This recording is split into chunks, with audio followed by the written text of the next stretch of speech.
우리 함께 봉독하도록 하겠습니다. 6장 1절부터 3절 시작. 오라 우리가 여호와께로 돌아가자. 여호와께서 우리를 찢으셨으나 도로 낫게 하실 것이요 우리를 치셨으나 싸매어 주실 것임이라. 여호와께서 이틀 후에 우리를 살리시며 셋째 날에 우리를 일으키시리니 우리가 그의 앞에서 살리라. 그러므로 우리가 여호와를 알자. 힘써 여호와를 알자. 그의 나타나심은 새벽 빛같이 어김없나니 비와 같이 땅을 적시는 늦은 비와 같이 우리에게 임하시리라 하니라. 아멘. 잠깐 기도하겠습니다. 신실하시고 처음이요 나중 되시되 변함없으신 하나님 앞에 우리가 겸손히 무릎 꿇습니다. 이 시간 전하는 사람과 듣는 하나님의 백성들의 아버지 귀와 입술이 겸손케 될 수 있도록 도와주옵소서. 예수님의 이름으로 감사하며 기도합니다. 아멘.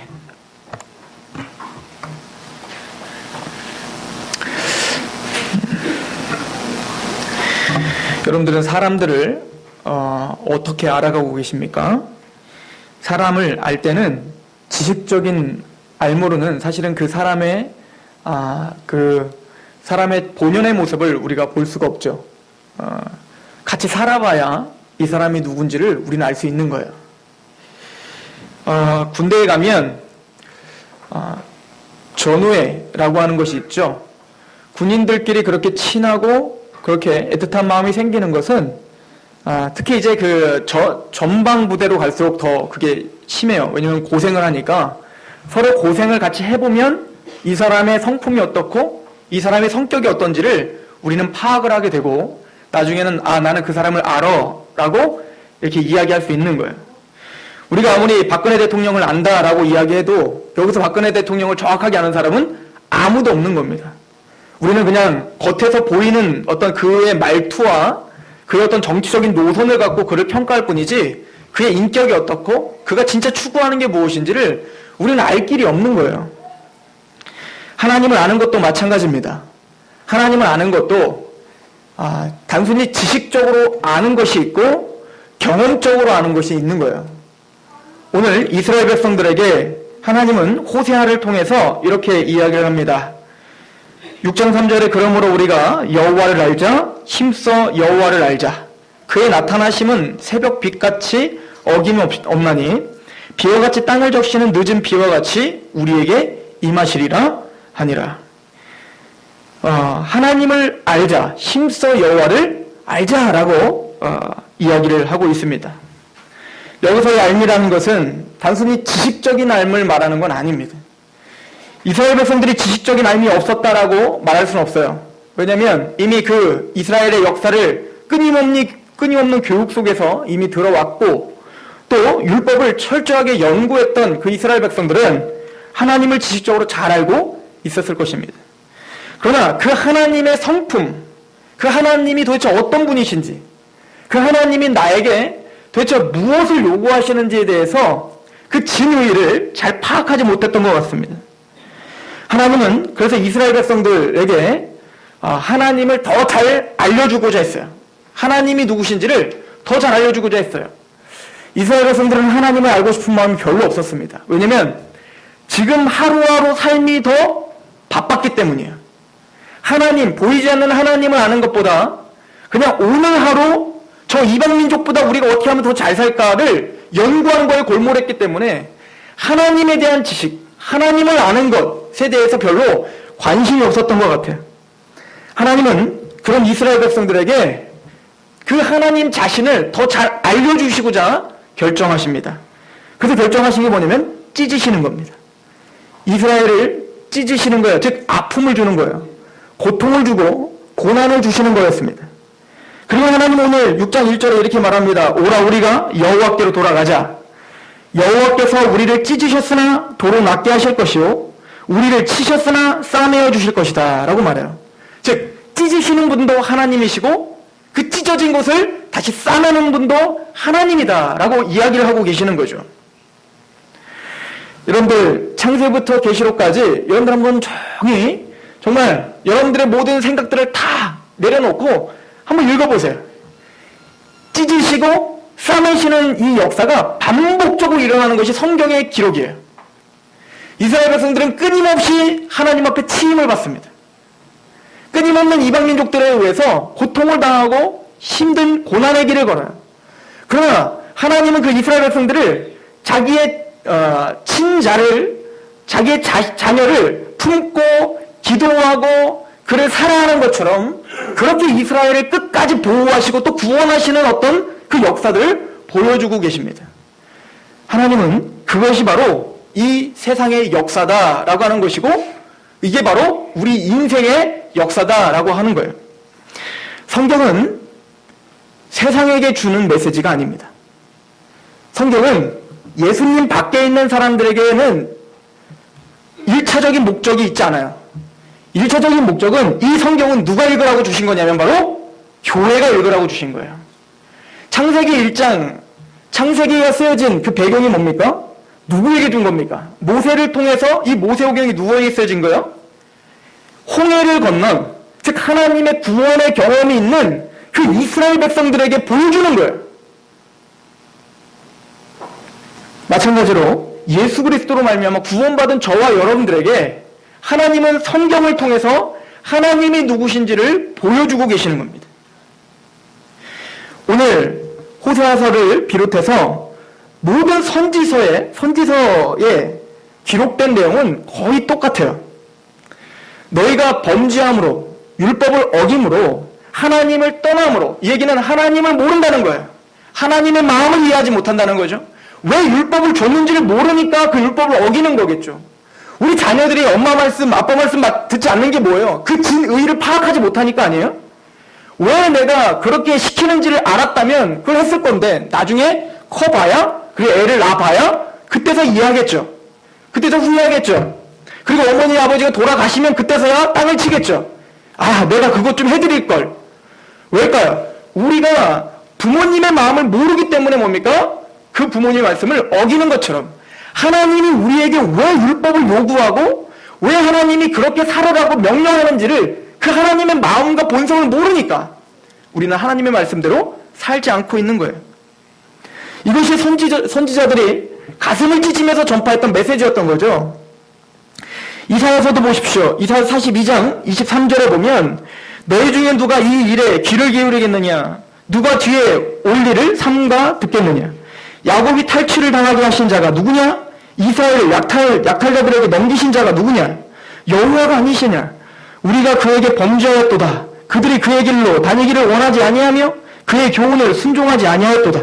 그러므로 여호와께서 맹렬한 진노와 전쟁의 위력을 이스라엘에게 쏟아부으시매 그 사방에서 불타오르나 깨닫지 못하며 몸이 타나 마음에 두지 아니하는도다. 하나님의 애타는 마음으로 그 이스라엘 백성들을 괴롭혔다는 거예요. 전혀 하나님에 대해서 알려고 하지 않는 그 이스라엘 백성들을 고달프게 했다는 거예요. 누가 주셨다고요? 여호와가 그렇게 했다라고 하는 거죠.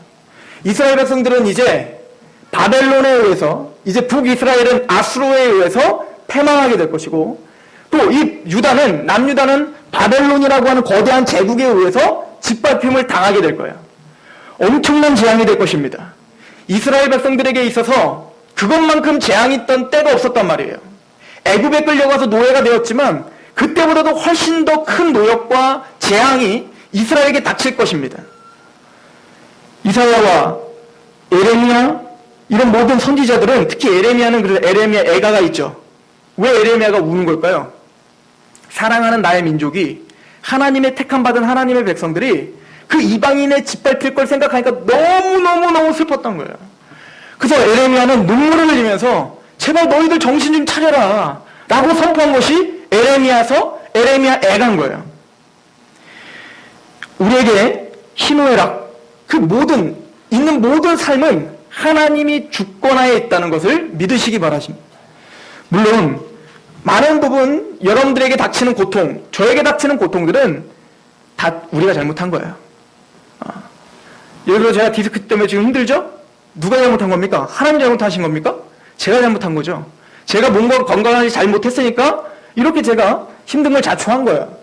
마찬가지로 여러분들에게 닥치는 모든 어떤 괴로움들과 힘듦은 우리가 자초한 게 많아요. 그럼에도 불구하고 그 고통과 그 모든 환난을 막아주실 수 있는 능력은 누구에게 있어요? 하나님에게 있지만 그것을 허락하시는 분 누구라는 거예요?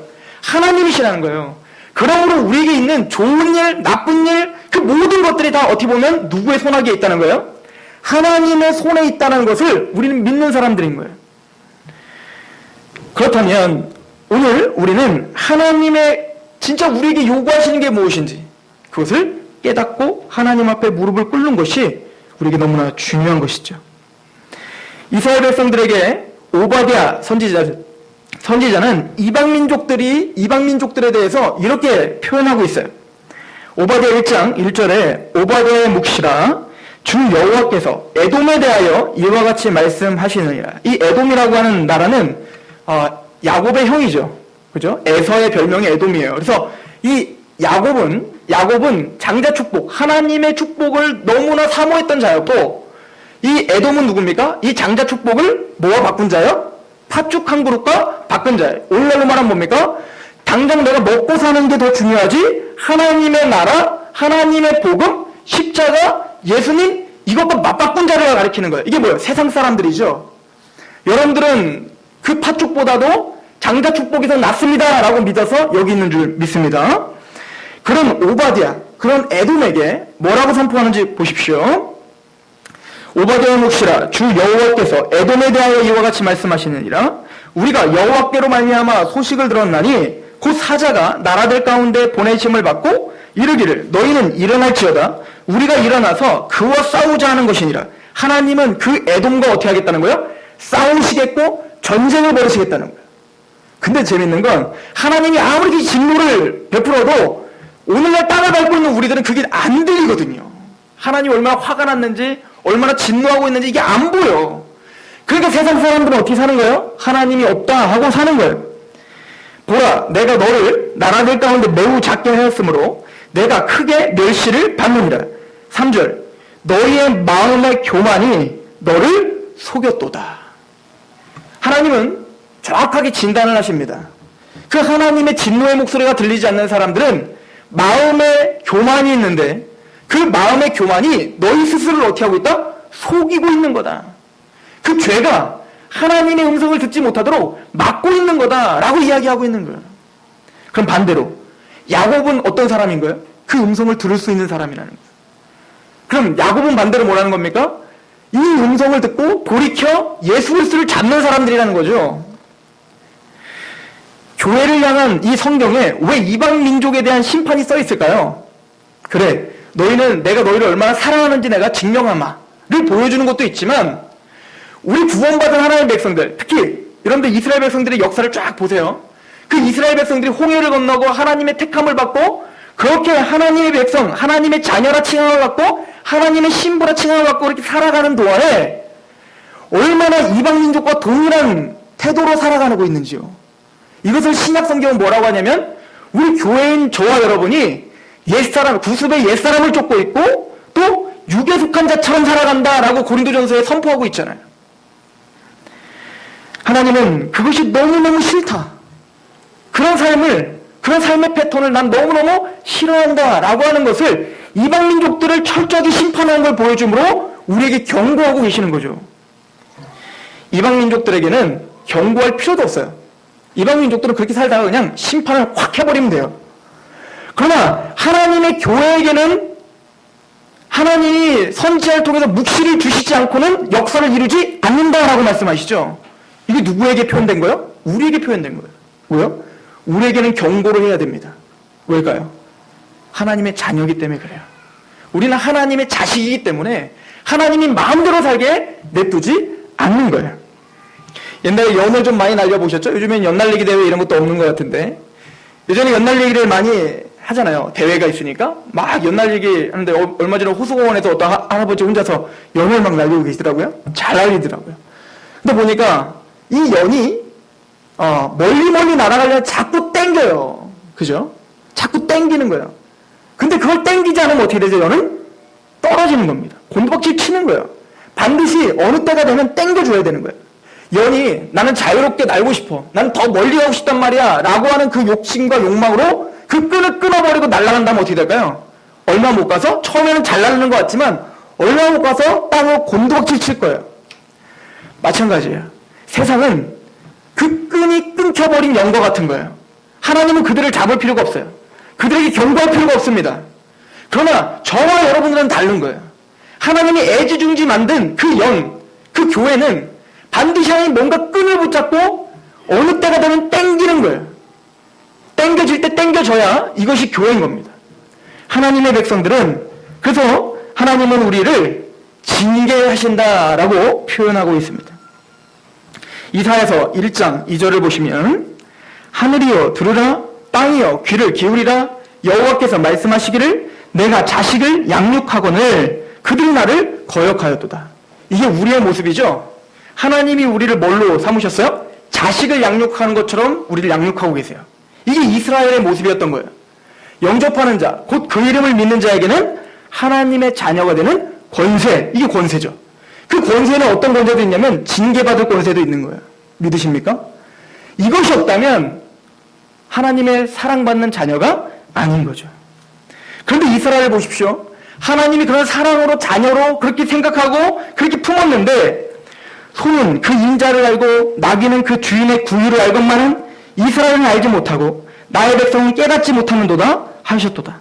슬프다 범죄한 나라요 허물진 백성이요 행악의 종자요 행위가 부패한 자식이로다. 그들이 여호와를 버리며 이스라엘의 거룩하신 이를 만홀히 여겨 멀리하고 물러갔도다. 하나님은 너무너무 슬픈 거예요. 내 자녀가 아니라면 하나님이 슬플 이유가 없어요. 내 자녀가 아니라면 새벽 예배 때마다 나와서 하나님 앞에 울부짖으면서 벽길로 가고 있는 자녀를 위해서 통곡을 하며 울 이유가 전혀 없죠. 내 자녀가 아니라면 그 아이에게 뭐라고 자꾸 잔소리할 이유가 뭐가 있겠습니까? 잔소리만 싫어하는데 싫어해도 잔소리하는 이유가 뭡니까? 마음을 찢으면서 기도하는 이유가 뭡니까? 내 자녀이기 때문에 그래요. 그래서 자녀들은 고달퍼요. 저도 자녀로 산 세월이 더 길잖아요. 그래서 알아요. 옆집 어머니는 더 착해 보여요. 원래 이게 맞아요. 옆집 부모는 더 잘해주는 것 같고, 왠 나만 만나면 맨날 웃어주거든요. 근데 우리 엄마는 항상 화난 표정이야. 왜 그럴까요? 내 자녀니까 그래요. 형근이 왜 이렇게 동의해? 마찬가지예요. 하나님이 우리의 하나님이시기 때문에, 우리의 아버지시기 때문에 어찌 보면 우리에게 더 화를 내실지도 몰라요. 이것이 성경은 사랑이라고 우리에게 이야기하고 있습니다. 이스라엘 백성들의 아주 좋은 점이 있어요. 유대인들이 지금도 그 작은 나라가 인구도 우리보다 훨씬 작고 뭐 충청도만한 면적밖에 안 되는 그 작은 나라가 전 세계를 좌지우지한단 말입니다. 노벨상 거의 유대인이 다 잡고 있잖아요. 그리고 나라도 없어졌던 나라였단 말이에요. 그런 나라에 어떤 그런 저력이 있을까? 유대인들에게는요, 그 선민사상이라는 게 있지 않습니까? 근데 그 선민사상이라는 것이 어찌 보면 성경적이지 않은 듯한 선민사상이지만, 그러나 교회인 우리, 진짜 선민사상을 가져야 될 교회인 우리에게 참 좋은 모델을 하나 보여줘요. 뭐냐면, 이스라엘 백성들은 그 거대한 나라들로 인해서 얼마나 고통을 당하는지 몰라요. 아수르에 의해서 패망하죠. 바벨론에서 패망하죠. 그리스에서 짓밟히죠. 로마에서 끊임없는 짓밟힘을 당하죠. 그리고 독일에 의해서 엄청난 핍박을 당하죠. 그럼에도 불구하고 유대인들이 지금도 건재하고 있는 이유가 뭔지 아십니까? 그 강대한 나라들은 막대기에 불과하다라고 생각하는 거예요. 나보다 더 잘 살고 나보다 더 힘이 있고 나보다 더 평안하게 사는 것 같지만 그들은 나를 징계하시고 나를 하나님의 뜻 가운데 인도하시는 막대기이지. 그러니까 뭐야? 전 세계의 중심은 누구라고 생각하는 거예요? 우리 유대인이다 라고 생각하고 오늘도 살아가고 있어요. 저는 그것이 저와 여러분들의 마음이어야 된다고 생각합니다. 이게 성경이 가르쳐주는 거예요. 이사야서 10장 5절 아수르 사람은 화했을진저 그는 내 진노의 막대기요 그 손에 몽둥이는 내 분노라. 무슨 얘기입니까? 아수르야, 네가 그렇게 전 세계 패권을 장악하고 있고 기고만장하고 하나님이 어딨냐 그렇게 하고 있지만 너에게 그런 권세를 준 것도 나다 이거예요. 그 권세를 준 목적은 딱 하나다. 니들 잘 먹고 잘 살아라고 준 게 아니라 니들 강해져갖고 누구 치라고? 이스라엘 치라고 준 나는 막대기로 너를 사용했을 뿐이야. 그리고 그 막대기는 사용하고 어떻게 하는 거예요? 부러뜨려 버리는 거예요. 마찬가지로 아수르는 어때요? 이 세계 역사에 없어져 버리는 거예요. 또 이 유다를 쳤던 막대기인 바벨론은 어떻게 합니까? 부러져서 없어져 버리는 거예요. 로마도 부러져서 없어져 버리는 거예요. 그러나 하나님의 백성이었던 유다 민족을 아직도 건지한 거예요.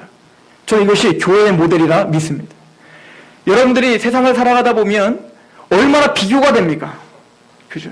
대형 제국과 같은 그 세상과 우리는 비교가 안 될 만큼 그 강력한 힘에 의해 우린 짓눌림을 받을 수밖에 없는 사람들인 거예요. 그러나 여러분들은 믿으시기 바랍니다.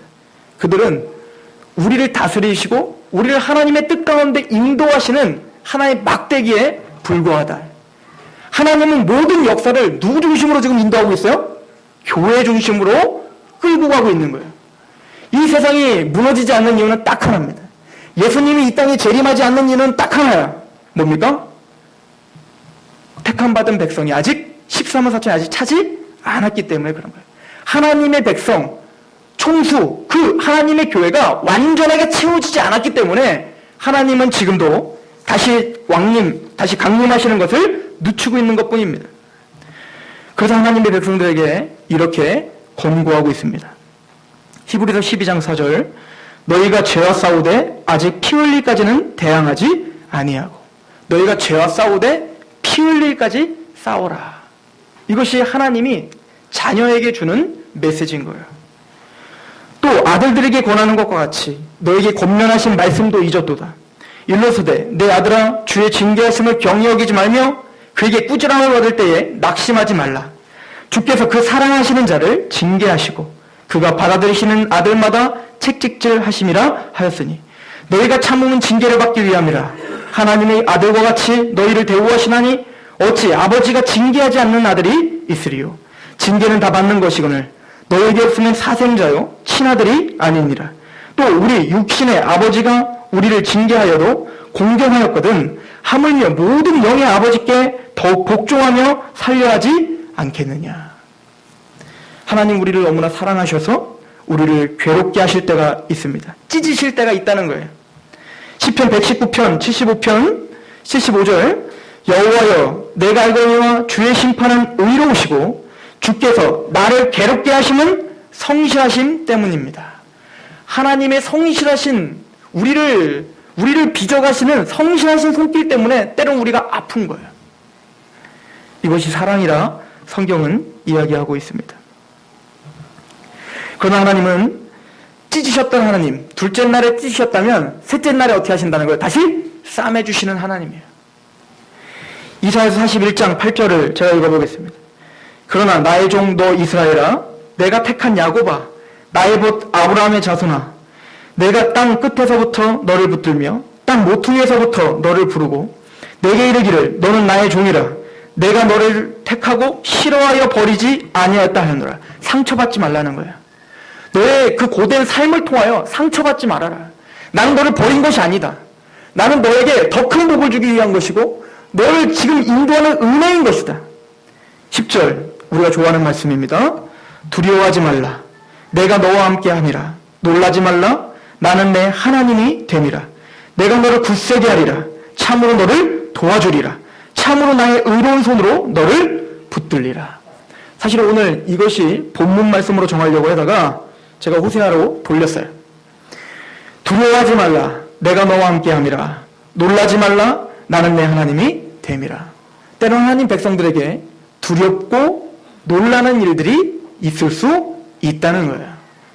하나님은 그 놀랍고 당황스럽고 또 두려운 일들이 닥칠 때 놀라지 말고 두려워하지 말라라고 말하고 계십니다. 왜냐하면 하나님의 손길이, 하나님의 주권이 오늘 저와 여러분들의 인생을 붙잡고 있기 때문에 그렇습니다. 하나님은 우리를 더 굳세게 하실 것이고 우리를 도와주실 것이고 하나님의 의로운 손으로 우리를 붙들어 주시겠다라고 이야기하고 계십니다. 재밌지 않습니까? 교회를 위한 이 역사가 진행된다는 것을 여러분들 정말 믿으십니까?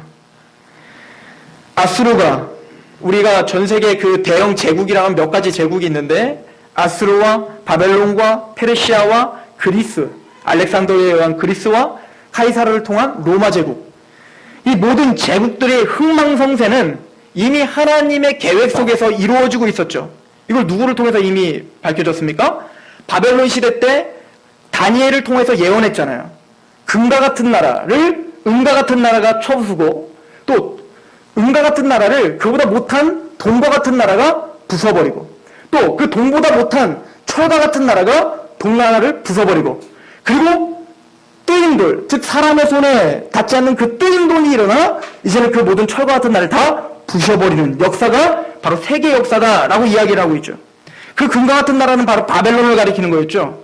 근데 바벨론보다 그때는 의기양양해서 페르시아는 그 당시에 바벨론에 발꿈치도 못 따라갔던 나라인데 그 자그마한 나라가 뭡니까? 하나님의 역사가 있으니 바벨론이 무너지고 페르시아가 일어나라라고 하는 거죠.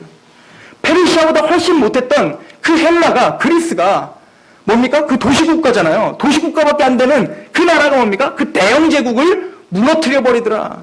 이게 다 누구의 손길이라는 거예요? 하나님의 손길이라는 겁니다. 다 그리고 뭡니까? 그 중심엔 교회가 있었다라고 이야기를 하고 있는 거죠. 그래서 로마가 정권을 잡고 그 로마 카이사르가 뭡니까? 군사 도로를 내죠. 대영 제국을 잘 다스리려고. 그 잘 다스린 그 도로를 통해서 누가 복음을 전합니까? 바울이 잘 닦인 그 도로를 통해서 복음을 전하는 거예요. 우리 성경이 무엇으로 쓰여졌습니까? 헬라어로 쓰여졌죠. 즉 헬라 문화가 알렉산더가 전 세계 패권을 다 장악해서 헬라 문화권으로 다 두게 됐어요. 그게 뭡니까? 지금 영어가 공통어인 것처럼 꼭 헬라어가 그 당시에 모든 세계의 공통어를 만들어버렸어요. 그럼 바울이 그 이스라엘 백성들도 뭡니까? 헬라어를 잘 공부할 수 있게 만들어서 바울이 그냥 복음을 전하면 뭡니까? 전 세계 어디 가나 복음이 통하는 시대가 된 거예요. 하나님은 그 시대를 위해서 뭡니까? 그 모든 나라들을 패권을 다 하나님이 주장했다라고 성경은 우리에게 가르쳐주고 있는 것입니다. 여러분들이 왜 대한민국에 태어나셨습니까? 어떤 역사자가 그러더라고요. 우리나라의 인류 역사에 전쟁이 일어나는데 전쟁이 수없이 일어났다가 쉬고 수없이 일어났다가 쉬는데 그 쉬는 텀은 항상 2년이래요. 그러니까 평화로웠던 시대는 항상 2년밖에 없었다는 거예요. 그런데 우리는 오늘날 우리나라는 몇 년 동안 지금 평화의 시대를 살고 있죠? 50년이 넘는 이것은 일생일 때 처음이라는 거예요. 왜 이런 전쟁이 없는 평화로운 시대에 여러분들을 살게 하셨습니까? 단순히 우리가 잘 먹고 잘 살게 하시려고? 하나님은 이 교회를 더 성숙시키기 위함이라고 믿습니다. 신앙이 발전하고 이제는 뭔가 먹고 사는 것뿐만 아니라 하나님을 더 깊이 알아갈 수 있는 여유를 우리에게 주셨다고 저는 믿어요. 그럼 이 시대에 우리가 살아가는 그 시대 정신은 무엇입니까? 하나님의 뜻 가운데 하나님을 더 깊이 연구하고 알아가는 일에 몰두하는 것. 이것이 저와 여러분들이 해야 될 일이라 믿습니다. 하나지 오늘 말씀을 마무리 지었으면 좋겠는데 우리 이사야 42장 한번 같이 보겠습니다. 이사야 42장 8절입니다. 하나님이 우리 인생 속에서 또 이 모든 역사에 전쟁, 또 평화, 고통, 재앙 이런 것들을 주시고 싸매시고 또 치시고 고치시고 이런 여러 가지 역사들을 반복적으로 일으키시는 이유를 이사야 42장 8절부터 9절은 이렇게 설명합니다. 우리 함께 봉독합니다. 시작. 나는 여호와니 이는 내 이름이라. 나는 내 영광을 다른 자에게 내 찬송을 우상에게 주지 아니하리라. 보라 전에 예언한 일이 이미 이루어졌느니라. 이제 내가 새 일을 알리노라. 그 일이 시작되기 전에라도 너희에게 이르노라. 아멘.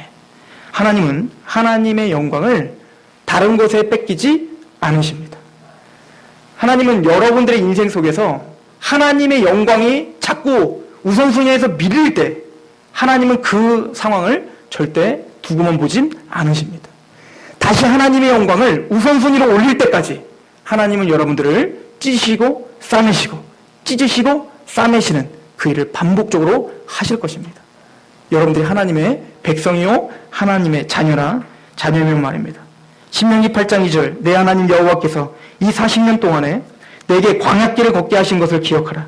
이는 너를 낮추시며 너를 시험하사 내 마음이 어떠한지 그 명령을 지켰는지 지키지 않는지 알려 하심이라. 너를 낮추시며 너를 줄이게 하시며 또 너도 알지 못하며 내 조상들도 알지 못하던 만나를 내게 먹이신 것은 사람이 떡으로만 사는 것이 아니요 여호와의 입에서 나오는 모든 말씀으로 사는 줄을 내가 알게 하려 하심이라. 그 하나님의 주권이 저와 여러분들의 인생을 붙잡고 있습니다.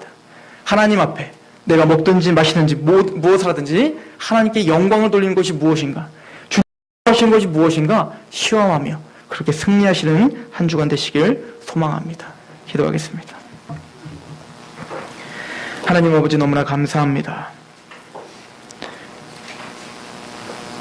고통과 그 고난 속에서 우리가 생각지 못한 방법으로 우리를 구원시켜 주셔서 하나님을 사랑하게 하시고 그 은혜를 찬양하게 하셔서 마침내는 우리의 모든 생각과 우리의 모든 마음이 온전히 하나님의 영광에 초점이 맞춰지게 하시는을 감사합니다. 하나님께만 영광이 되는 삶이 얼마나 그렇게 기쁜지요. 하나님께 영광이 되는 그 예배가 하나님을 기쁘게 하고 또 나의 마음을 그렇게 유쾌하게 하는지요. 아버지요, 그 즐거움에 아버지 참여시켜 주시옵시고 일주일도 하나님 보호하여 주셔서 하나님의 뜻 가운데 그렇게 승리하게 하옵소서. 예수 그리스도의 이름으로 감사하며 기도합니다. 아멘.